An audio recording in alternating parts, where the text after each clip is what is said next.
Vio la mirada del hombre sobre su rostro como un puñal frío.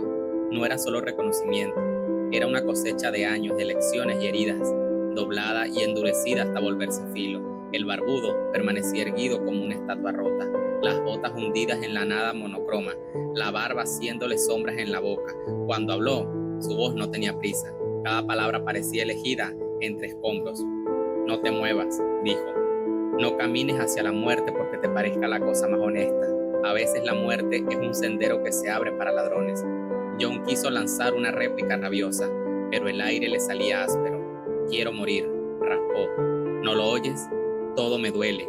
La hoja, la traición, todo lo que amé se quiebra. No tengo razón para seguir peleando por los vivos que no me vieron nunca como uno de ellos. Si me dejan morir, por fin estaré en paz. Quizás. Hizo una pausa y la voz se le quebró. Si los dioses son buenos, conoceré a mi madre. Quizás por fin alguien me dirá quién fui sin la palabra bastardo entre los labios. El hombre alzó una ceja y en esa mueca hubo menos juicio que fatiga. Su mirada se deslizó hacia la figura de la silla, hacia los ojos rojos que no parpadeaban. La paz no viene encerrando los ojos cuando aún arde el mundo detrás de ti, dijo con calma. Morir ahora no te devolverá lo que has perdido, lo tomará todo consigo.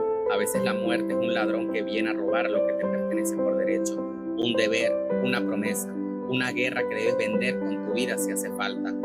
John sintió que un rumor de nombres se le empujaba al borde de la lengua, imágenes que no quería nombrar. El barbudo lo leyó.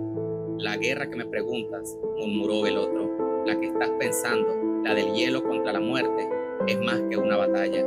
Es un invierno que viene a recoger las cuentas. Si te quedas en la nieve, si te dejas ir ahora, las manos que podrían sostener la balanza se volverán débiles. Los muros caerán, los vivos, los que quedan a los que llama familia y a los que no, perecerán. John quiso responder con desprecio, que ya no le importaban esos muros, esas apuestas, esas caras, pero la voz le fallaba y en su cabeza todavía latía la música del arpa, el olor de la carne en el comedor, la risa de Rob.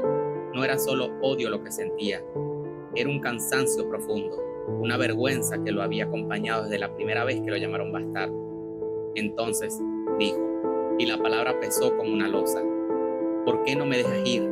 ¿Por qué este lugar no me arrastra y se acaba todo? El barbudo avanzó un paso y sus botas no hicieron sonido. Se inclinó hasta quedar a la altura de John, y por un instante el rostro del joven que había visto en las murallas le pareció un espejismo en los ojos del hombre. Había en él una ternura dura, como de alguien que en otra vida arrulló niños sobre cadáveres, porque cuando te escondiste en fantasma no te fuiste en un sueño, explicó. Te aferraste a algo que no es del todo humano. La sangre Stark corre por tus venas, y eso te ancló. Los lobos tienen memoria, tu lobo quiso protegerte, y la magia que corre por la línea Stark, entretejida con hielo y nombre, te guardó. Tu alma no marchó porque el animal que te pertenece le dijo, no, no aún. John apretó los ojos, fantasma, el pelaje blanco que le había calentado, el olor húmedo de su lobo, el latido fuerte y salvaje que había sentido antes de que su cuerpo cediera. La idea de haberse refugiado en un lobo le parecía de pronto menos bella y más grotesca, una huida por la que ahora pagaba en un umbral que le negaba la muerte. ¿Y mi cuerpo?, preguntó. ¿Qué queda en la nieve? Está muerto. La respuesta fue breve, sin ceremonias. Tu corazón dejó de latir en la nieve. La carne que sostenía lo que era celó, pero tu conciencia quedó atada a fantasma. Quedaste entre puertas, entre la sangre y la sombra, y ahora alguien te ha transmitido hasta este lugar. Hubo un silencio que olía a hierro. John se obligó a mirar al hombre de la silla otra vez. Debía saber por qué su presencia le dolía tanto, por qué sentía en la mirada de aquel otro una ofrenda personal, como si toda su vida hubiera sido condenada a algo pequeño y mezquino. ¿Y ese?, musitó. ¿Quién es? El barbudo apretó las mandíbulas, su cara se endureció hasta parecer tallada en piedra. Él es la suma de lo que se te negó al morir y de lo que se te negó al vivir, dijo con despacio.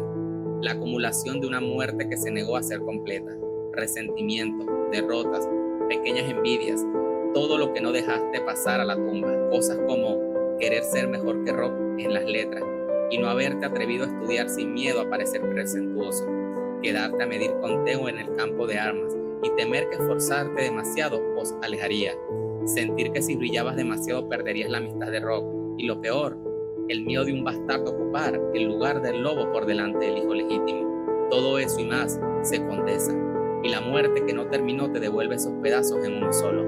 La voz del barbudo tenía una dureza nueva, como si al decirlo desgarrara vendas viejas. Si no lo reconoces, él lo hará por ti. Si no lo miras, te devorará desde adentro. John sintió como una náusea lo invadía. Ver las escenas de su infancia otra vez, palpar su hambre de aprobación, era como arrancarse la piel con las uñas. Recordó el orgullo en los ojos de Rock cuando acertaba una estocada. Recordó la vanidad de Tion, a que a veces lo hacía sentir ligero y a veces un intruso. Recordó a Lorestar, esa sombra severa que le daba lecciones en pocas palabras y menos caricias. Todas esas cosas le habían hecho pequeño, o al menos así lo sintió siempre. Y ahora le decían que había quedado para cobrar factura. Me equivoqué, murmuró yo, la confesión saliendo como una súplica que como una noticia. Siempre pensé que si no empujaba, si no era demasiado, conservaría algo, el amor de Rock, el respeto de Lorestar, pero nunca fui suficiente. Y aún así me esforzara, quizás no hubiera cambiado nada. El barbudo lo miró con una pena que no se disfrazaba. Eso es mentira, John. No sabes cuánto hubieras cambiado si te hubieras dejado ser, pero eso ya no te sirve. Lo que te sirve ahora es ver con claridad. El aire se tensó delante de ellos. La figura encadenada levantó la barbilla apenas y su boca se curvó en una mueca que no alcanzó a hacer una sonrisa. Sus ojos rojos profundos como hígados de dragón los miraron a ambos sin moverse. Él te conoce, dijo el barbudo sin apartar la vista de la criatura. Sabrá exprimir hasta la última gota de orgullo y duda que te quede. Sabrá convertir lo que creíste que eran debilidades en armas en contra tuya, y mientras no lo enfrentes, te irá consumiendo. John se llevó las manos a la cabeza, los dedos hundiéndose en el pelo como si quisiera arrancarse pensamientos. Había en su pecho, muy abajo, una llama diminuta que no ardía por orgullo, sino por algo peor, por miedo. Miedo a que aceptar su muerte fuera a dejar que todos los que amaba perecerían sin defensa. Miedo a que, al marcharse, la balanza que había puesto su vida en equilibrio se inclinara hacia la extinción. Si me obligas a elegir, dijo con voz hueca, dime qué camino me queda. El barbudo tardó, como si esas palabras pesaran más que todo lo demás. Cuando habló, su voz fue un cuchillo que no quería hacerlo.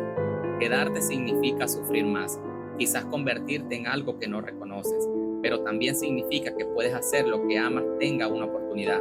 Morir ahora es cómodo para ti. Dejarlo todo atrás será más digno, tal vez. Pero si te vas, las sombras ganan. Si te quedas, quizás puedas arrebatar algo de ellas. John miró la cara que había querido creer suya, la de un hombre roto que, sin embargo, no había renunciado del todo. En esa mirada, lejos de salvarle, estaba la pregunta que más dolía. ¿Tenía el coraje de seguir a pesar de todo eso? ¿O te rendirás a la oscuridad de una silla con ojos de carbón? La silla permanecía, los ojos rojos no parpadeaban, la música del arpa, que había florecido como una herida en sus recuerdos, parecía un rumor lejano, un hilo que aún podría tirarse para reconstruir algo. John apretó los dientes contra el temblor que lo quería vencer. No soy un cobarde, dijo, aunque su voz traicionaba la fisura, pero estoy cansado de ser heroico por otros. El barbudo lo miró con dureza y ternura entrelazadas. Ser heroico por otros es quizás lo único que te queda para ser un hombre, Jon Snow. No por gloria, no por honra, sino porque si no lo haces no habrá quien lo haga. El aire se cerró como una puerta que golpea. La figura encadenada volvió a reclinar la cabeza y por un instante Jon juró que en la curvatura de su boca apareció un rasgo de triunfo, no de gloria, sino de una criminal satisfacción, la certeza de que su mera existencia podía quebrarlo todo. Y mientras el mundo en blanco y negro los contenía, John sintió que debía elegir, pero la elección no le fue entregada limpia. Estaba hecha de cicatrices, de nombres, de promesas rotas y de la música más hermosa que había oído en la vida. Quedarse significaba cargar, irse significaba, quizás, traicionar lo que aún podría salvar. Quedaba además la pregunta más íntima y temida. ¿Qué sería de él si se iba y después volvía? ¿Qué precio pediría la oscuridad si le permitía regresar? El barbudo inclinó la cabeza y sus ojos se dibujaron por primera vez la rendición de quien ha visto demasiado. Hay más respuestas que el silencio de la silla, murmuró, pero nadie va a sacarlas por ti. John cerró los ojos y la oscuridad vio, por un instante fugaz, la mano de una mujer que nunca había abrazado, y a otra que le había dicho adiós entre llantos y fuegos. Sintió el peso de un mundo pendiendo de una cuerda que podía cortarse con su voluntad y comprendió con una claridad que le dolió como el golpe de una espada que la guerra no pediría permiso para venir si él se rendía. Se quedó de rodillas con las manos sobre la nieve que no estaba ahí, con la respiración temblando. La figura encadenada lo observaba, inerte, como si ya supiera la respuesta que John no había pronunciado aún. El silencio lo apretó, y en ese apretón la decisión no se formó, sino que palpitó, pesada y terrible, lista para abrirse en el siguiente movimiento.